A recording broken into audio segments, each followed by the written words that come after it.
Amber Rose, Hi, Les. thanks for coming in today. So some things have been taking place in your life. Tell me about a little bit of what's going on. Yeah, I wanted to come in today and talk about what I've experienced over the last, almost the last week living here in Texas.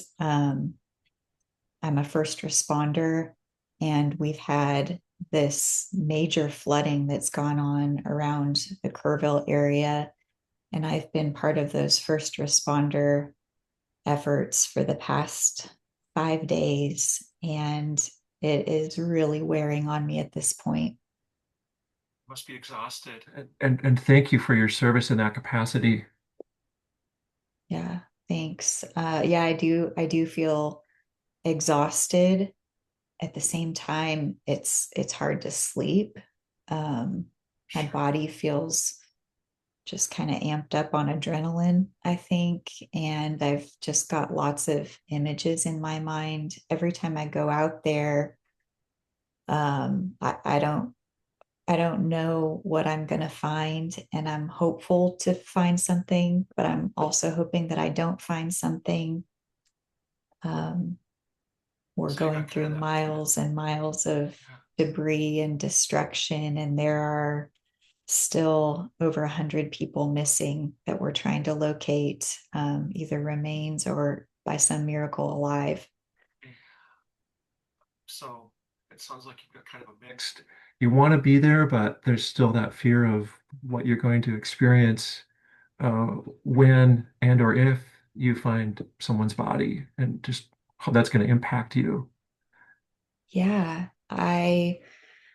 um, I think about especially the impact of finding any remains would be really, really hard, but especially there are a lot of children that are among the missing, and a lot of the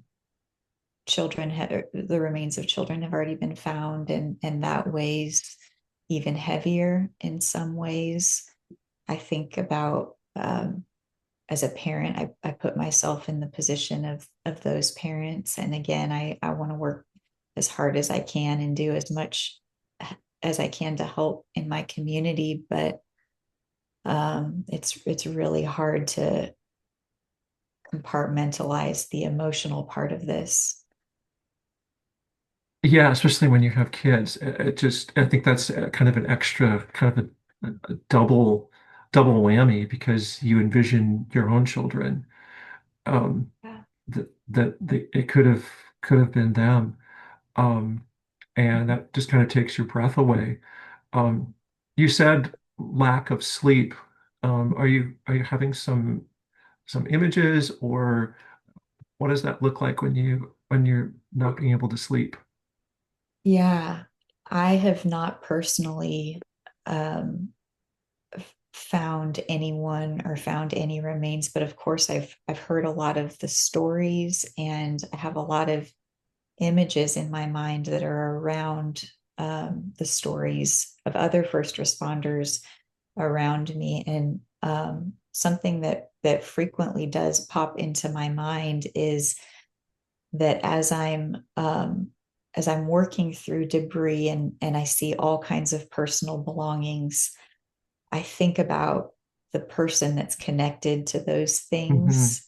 And so it might be a child's bicycle or a stuffed animal. And I think about the fact that there's a child who is connected to that object. And I wonder if the child is okay. I wonder if they're lying somewhere in a ditch. I wonder if they're immersed in water. I wonder if they're still alive, waiting to be found. And so there may be some made up images, I guess, in my mind, but that's what's um, really haunting me right now.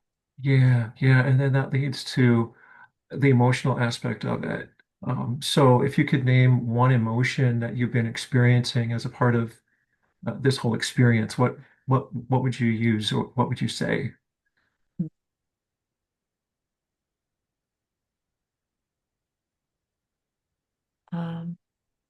think that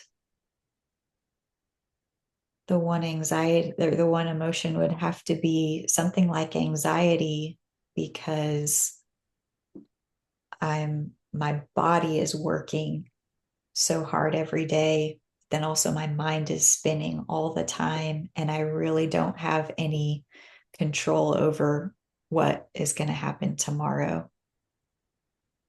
Yeah, so if I hear what you're saying, anxiety over just that completely out of control over what you're going to see, what the events are going to look like. Um, so if I might just jump to some processing of things that might help you, Mhm. um, and that is just a simple breathing technique that we can take the time to just walk through that. It's basically breathing in through your nose to a 4 second count and focusing on that as you count, and then hold it for 4 seconds, and then exhale through your mouth to a count of four. And that can be something that can relax your body and hopefully help you if you do several cycles of that then might help you to take your mind off from that to actually get some rest in the midst of that, and also just being around other people, doing the normals of food intake, make sure you get plenty of water, especially in Texas in the summer. um, Yeah, and just I use the word dump your bucket. I appreciate your openness and your willingness to share with me today this very difficult situation. As the nation is certainly in prayer for all the people impacted by this terrible, terrible, devastating situation. Um, so uh, again, I guess is that something that you'd be willing to try uh, to help you kind of get your mind off from it and help you to relax and perhaps even get some rest? yeah, that sounds like something that would be especially effective at the end of the day as I'm winding down. It does seem like my body and my mind kind of need some way of de-escalating from the day and relaxing. That sounds like something that could be really helpful. Yeah, yeah, and perhaps as we come back together again.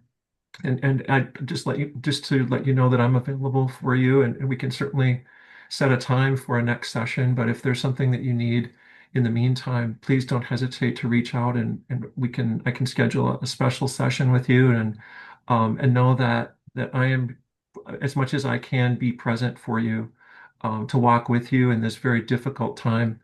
Um, know that I'm not going to abandon you, but that I will be here with you through this process. Fair enough? I really appreciate that. Yeah, thank you very much.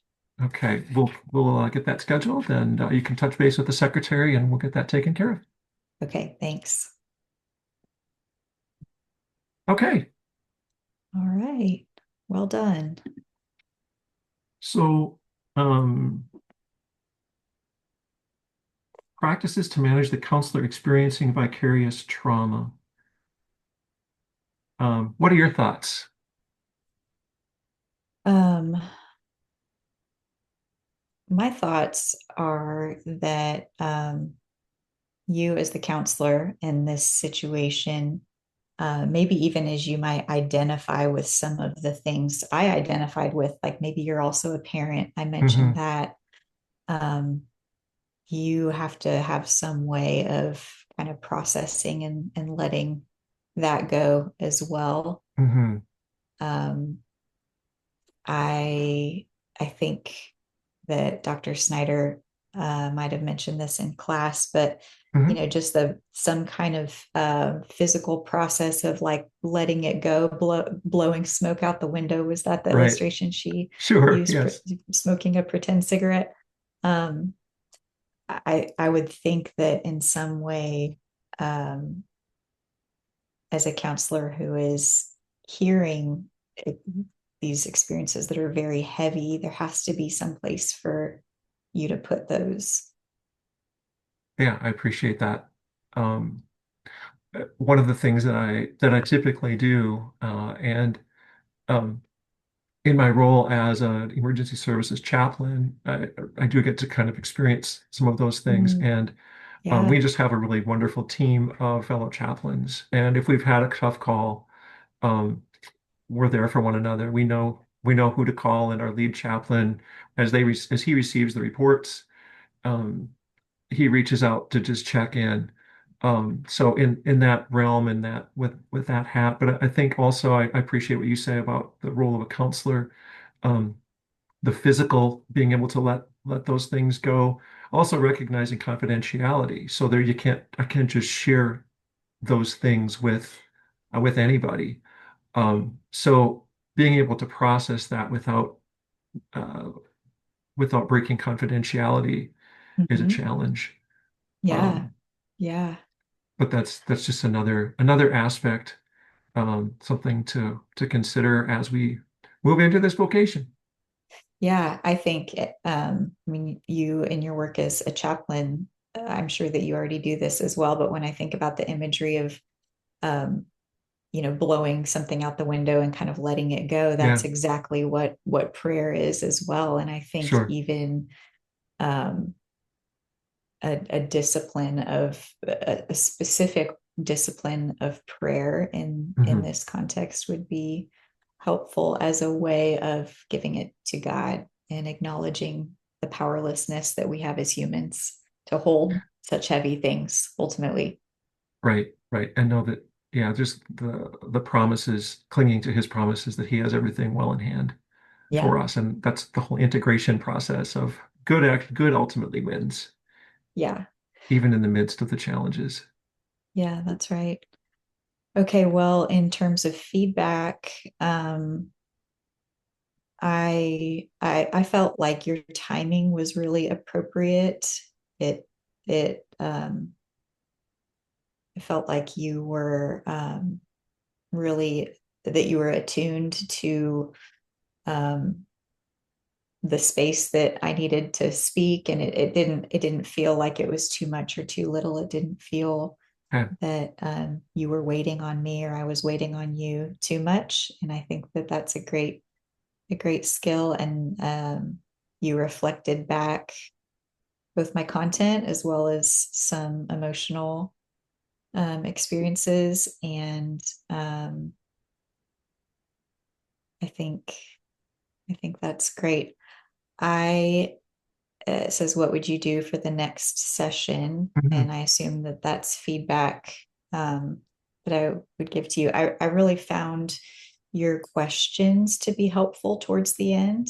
Mhm. And it's such a short segment that Right. there's not a lot of room for a lot of questions, but maybe even another incorporating another question that is helpful, like as the one that you gave me was, which your question was around my internal emotional experience. um, Sure. I thought that was Yeah. very very good. Well, thank you. Yeah. And as you said, it's a challenge to get all that in and for both of us to speak in that Yeah, short amount of for sure. time. But In 8 minutes. I yes, I appreciate your reflections. All Yeah, right. Thank you. you're welcome.